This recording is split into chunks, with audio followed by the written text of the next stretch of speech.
What's going on, you guys? Big announcement for the channel today. I am hosting a livery competition in the month of March. If you want to participate in this competition, join the GT Community Designs Discord server. I'm going to put a link to that in the description below. That is where you will be able to stay up to date with all of the details, special dates, and information around this livery competition. And as a little bit of a sneak peek, guys, I want to tell you that I'm doing something really special with this competition. There's a prize that you will be able to win that is going to be created by yours truly.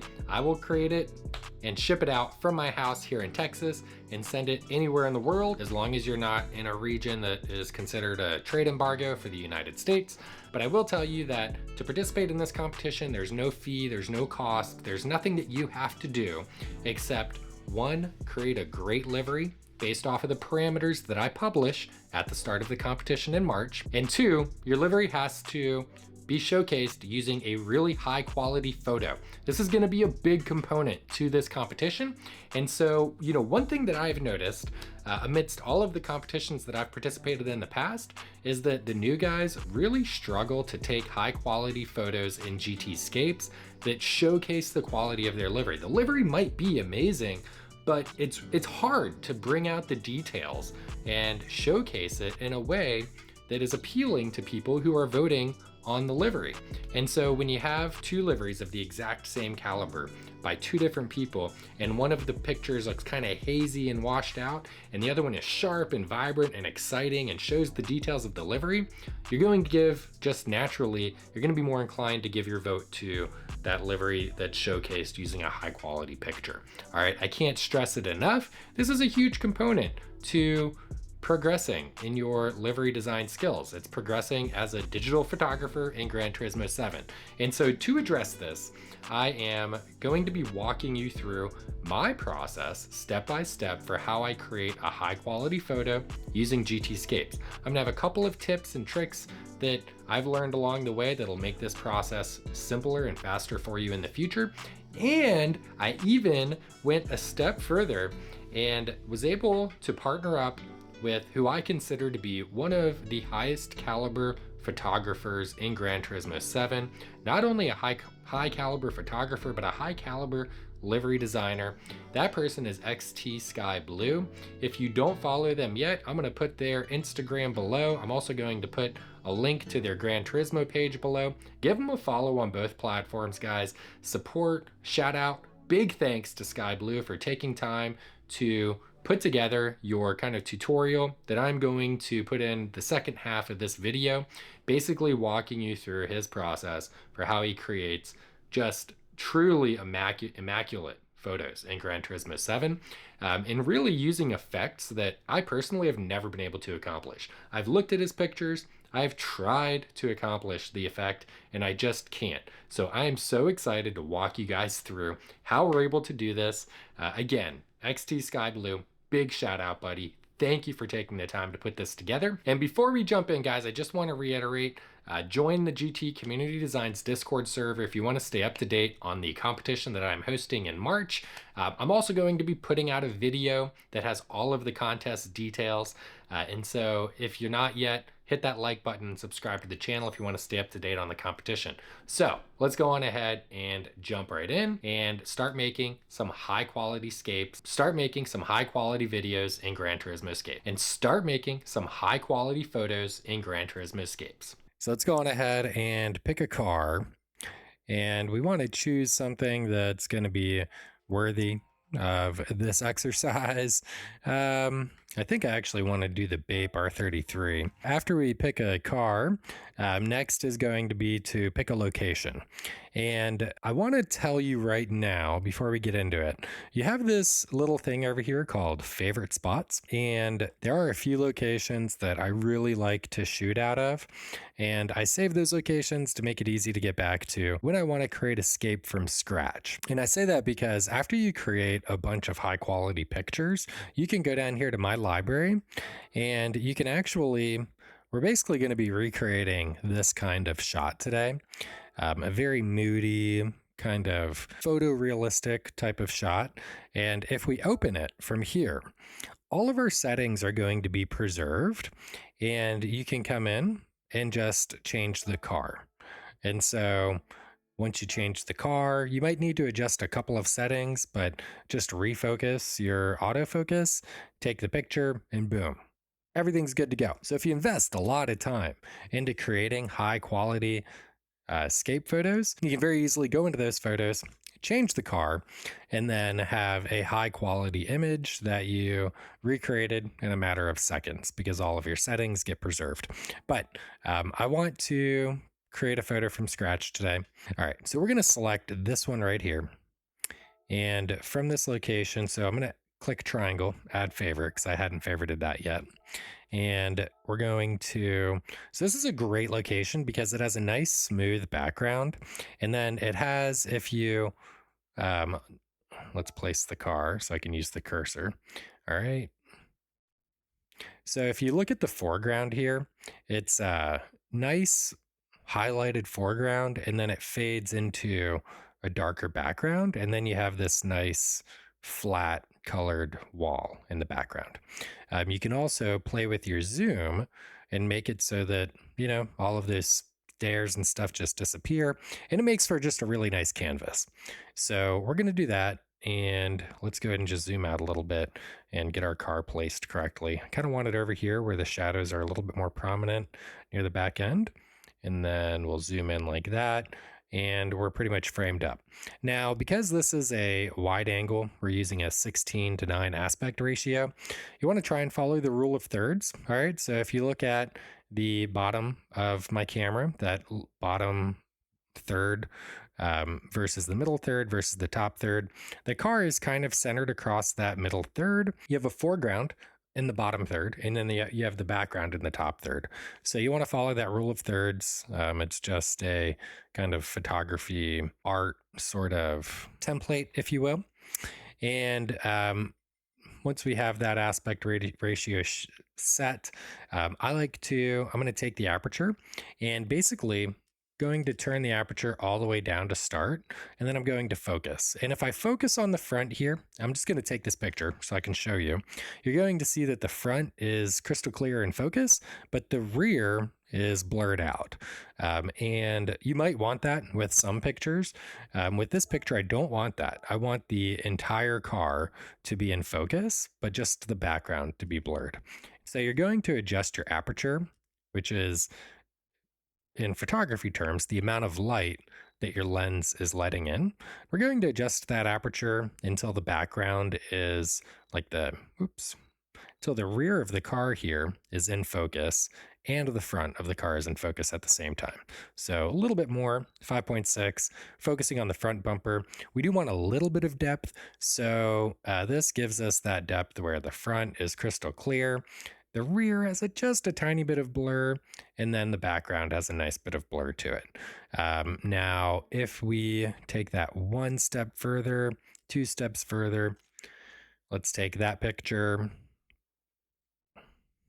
So now the entire car is crystal clear, but you don't have as much of that depth effect with the background. And that's actually okay. So we're gonna go with that for now. So we're using f-stop 11. And that's going to be highly dependent on the car, how zoomed in you are, what location you're at. But for this car, this location, this zoom level, that's perfect for what we're trying to accomplish here. We're going to start playing with light and contrast and filters. So first things first, your temperature setting here is just how warm or cool your shot's going to be. I'm going to leave that where it is for now, but we're probably going to end up making it a little bit cooler before we're done. And the reason why is because if you look at the whole grade of the picture right now, it kind of has this almost vintage sepia type of effect. And if we make it a little bit cooler, it's going to strip some of that out and give it more of a modern, urban kind of edgy look instead of this like warm vintage Midwestern or like old Western, old timey kind of look. So generally speaking, if you use cooler settings, you don't want to go crazy with it because it'll just make everything look blue. But if you just make it a little bit cooler, and we'll go ahead and do that actually right now, it's going to strip out some of that old timey look. And maybe you want the old timey look. Like if you're making a magazine, like a picture that's supposed to be of like an old car that was in like an old magazine, you might want the color temperature to be warmer because, it's like an older time with different style cameras and you're trying to create an effect. But for this, we just want the most crystal clear, best picture that we could take to showcase this livery. All right, so we're going to leave that exposure for now. We might come back to that later. I do not use any of these preset effects, although that one looks pretty good, oddly enough, for this car in this setting. Um, but we're not going to use any of these right now. That one looked pretty good too. Interesting. All right, well, learn something new every day. But we're not going to use those. Let's talk about some of these settings here. So film grain, that is going to give you that kind of old-timey look on your photos. It adds noise is what it's called. It gives it that grainy effect. And if you're trying to create a photorealistic shot that is representative of a picture that you would actually get in real life, you might want to turn that up, especially if you're in a low light setting, because if you are using just a regular camera that you're holding by hand and you're taking a picture at night, you're going to get some of that noise, some of that grain. It's inevitable, unless if you use a tripod and you have your exposure setting, exposure time turned all the way up. But with regular, point and shoot, you're going to get some noise. We don't want noise for this, but that's why you might use the film grain setting, the vignette vignette settings. So this strength, just play with it. You can look at the borders. It gives you a little bit more depth in your shot. One thing that I wish Gran Turismo did that they don't do is they don't really let you shift the vignette. So you can change the radius size, just makes it smaller and larger. And you can change the strength, which makes it darker or lighter. But what you can't do is shift the position of that, which is a little bit limiting, but not the end of the world. We're going to zoom out a little bit, and we're going to add a little bit of vignette just so it has a little bit more depth. And then let's see if we tighten up the radius a little bit. There we go. Lens distortion, this gives you a fisheye effect. I rarely use it, but you can actually do some pretty cool things with it. Kind of creating like cars that look like K cars, right? If you wanted to. But like I said, I don't really play around with that much. Glare is very important. It all depends on the lighting of the shot. And so if I turn the glare all the way down here, it's probably not going to make that much difference, because the glare is really, the glare setting is really impacted if there's a lot of sunlight on the car. So if you are outside or shooting a picture from a race, right, versus a scape shot, like you're doing a race shot, you really have to play with the glare, because depending on how the sun is hitting the car and where you are positioned with your camera, there could be a lot of glare that makes the picture kind of washed out, and you can reduce that glare using this setting, or you might want to jack it up. Like if you wanted to give it kind of that sunburst, overexposed style, you would turn the glare up. But with this, we actually don't have to adjust it just because of where we are located with this car. The real magic is going to come in the masking here and the screen effects. And what I'm going to do is start with the background, and you could either start with the background or you can start with the car, but I usually start with a broad background effect, and then I'll do a car effect, and then I might add some auxiliary lighting using the screen effects, and I'll show you how I do that. But starting with the background, again, we don't use the preset filters. We go to individual color tone, and for the background of this picture, so saturation is going to be how much color is in the shot. So if you turn that all the way up, it's going to make the background, what color is in the background, very vibrant. I actually want to turn that down quite a bit, because I want the background to be very monochromatic with my shot. I want it to be almost black and white. And so you're going to accomplish that by stripping out the color and reducing the saturation. Next, you have the brightness setting. And this is really going to help your car pop out of the image. But if you go too far with it, like you can go too far with anything, right? Sometimes you just need a minor adjustment, right? What's baseline? 100. So we might go down to like 75, maybe a little bit lower. But if you go too much far past, it's going to be, again, very highly dependent on the setting in the car and, just what kind of effect you're trying to create. But I'll turn the brightness down a little bit here, because we want the background to be dark and we want the car to be exposed and sharp. We don't have to adjust the individual color settings because there's really not much happening in the background here. And then the contrast. So let me just show you. If we turn this all the way down, it removes the contrast. So it makes everything a uniform color. Whereas if you turn it up, it adds more contrast and it gives you harder lines, sharper lines, and a more significant difference between the different shades within your image. And we actually want this a little bit, on the higher end. And I would consider this on the higher end. Like, obviously, you can go too far with this as well, and then everything just washes out. But we go back to baseline, and you have this kind of wishy-washy background, and I want the background to be almost completely black, but then the foreground to still be lit up. So I think 135 is going to be probably around that sweet spot there. Highlights, we might come back to that in black correction. We'll leave that for now. We might come back to that too. So that's it for my background for now. Next, I'm going to go and work on the car effects. So that's all the way at the bottom here, individual color correction. Basically, what I'm trying to do here is make the livery more pronounced and make it really pop off of the page. So I'm going to start with maybe turning the brightness up just a little bit, because I'm also going to increase the contrast. And when you increase the contrast, it's going to make the darkers more dark and it's going to make the lights more light.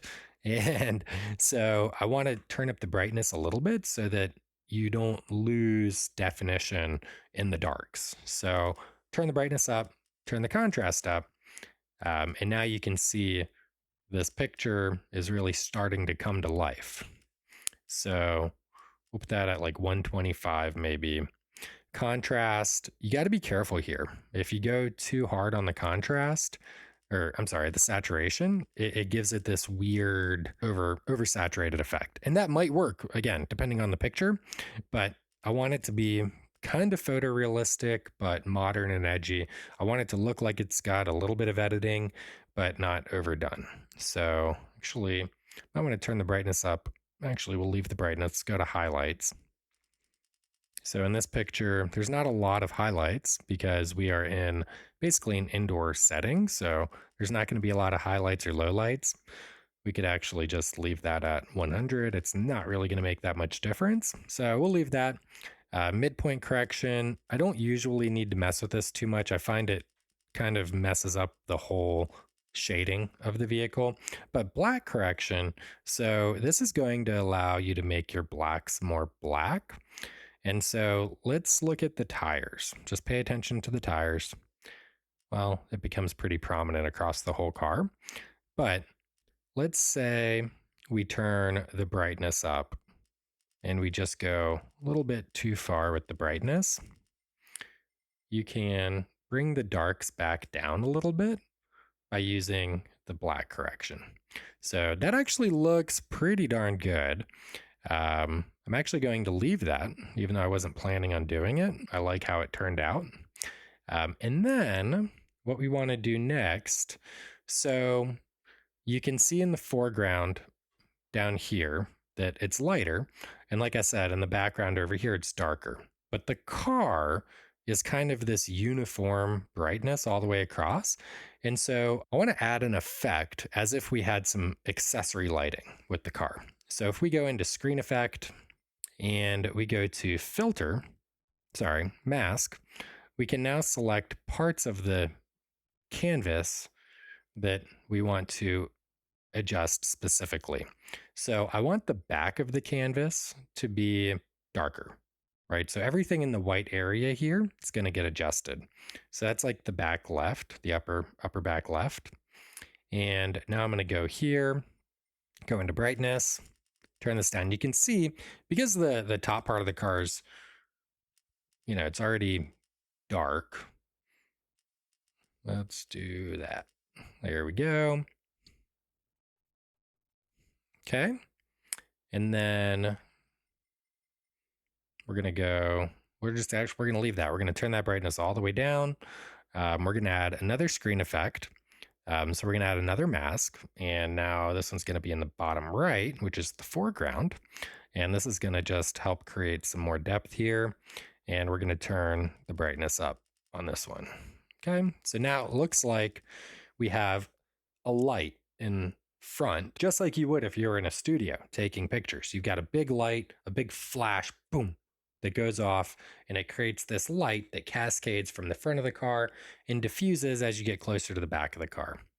So let's do that. And what I actually want to do, I'm going to bring the car a little bit closer into the foreground. I'm going to take the camera. I'm just going to zoom out a little bit. Here we go. All right.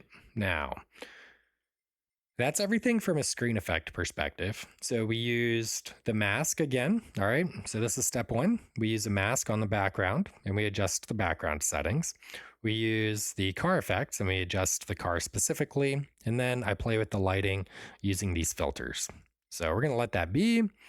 And let's go into the background here. Brightness, saturation, black correction, and highlights. Okay, there we go. Now beyond that, I'm pretty much done with this. I'll go in sometimes and play around with the overall, this is a global exposure setting.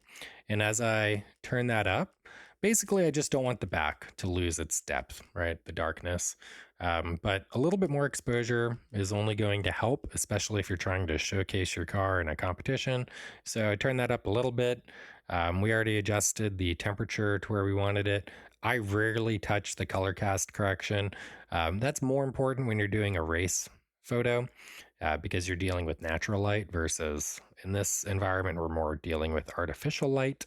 So you don't have to adjust it as much. But that's pretty much going to be it. So let's go on ahead. Make sure your resolution is set on high. If you go into detailed settings, rendering quality, we'll do extra fine. It's going to take longer. Make sure your ray tracing is on if you have a PS5. And let's take this picture. Estimated render time, 25 to 40 seconds. It's because we're using a fine rendering quality or extra fine rendering quality. So we will give that a second and see what it looks like. Yep, there it is. So looks pretty good. Let me go ahead and turn my camera off here.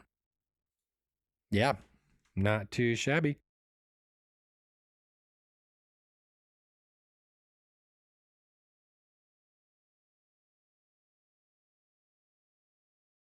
And now when I save this image, we'll go on ahead and exit out of here. And I will go into my library and you can see the last time I took a picture here. I feel like this image is even better. Here, let me delete this so we can easily toggle back and forth. All right, so that was the Super Formula and the GTR. All right, so now that that picture's taken, we can open the Scape and we can very easily go back in and use this as a template. All we got to do is just change the car. Boom, there we go. There it is. Looks pretty good, right? So that was a walkthrough of how I create my Scapes photos. The important thing to remember is not to go too crazy with any of those individual settings. If you go too far in any direction on any of those sliders, it's going to become painfully obvious that the picture is over edited. If you look at like old pictures that people used to upload on Instagram using the standard default filters, right? Like there was a whole no filter movement for a while because people get kind of tired of seeing images and videos that are over edited. So it's definitely a balancing act of editing in such a way that you create a sharp picture that you can tell like it's obviously not necessarily just a point and shoot picture.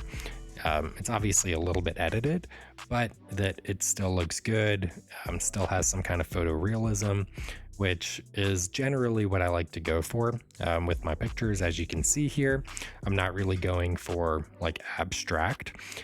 And I'm hoping that in the Sky Blue tutorial that we're going to go through next, we see one of those abstract demos because he does some really cool abstract shots. But again, with mine, the main thing is adjusting the brightness, adjusting the contrast, playing with the cool and warmth settings, and also the glare. The glare does become pretty important depending on where you are taking the picture, but with that picture, it wasn't important just because of the location. So anyways, let's go on ahead and flip over to the XTSkyBlue tutorial and walk through that next. All right, guys, that is going to wrap up part 1 of this video. And if you are interested in part 2, which is going to be the XTSkyBlue edit, this is a high energy, vibrant, kind of Funko Pop style of photography. If you are interested in that, then stay tuned for part 2, guys. But thank you so much for hanging out in part 1, where we covered photorealism in GT Scapes. If you liked the video, give it a thumbs up and subscribe to the channel if you want to see more content like this in the future. Thanks so much for stopping by, and keep an eye out for part 2, where we upload the Sky Blue edit.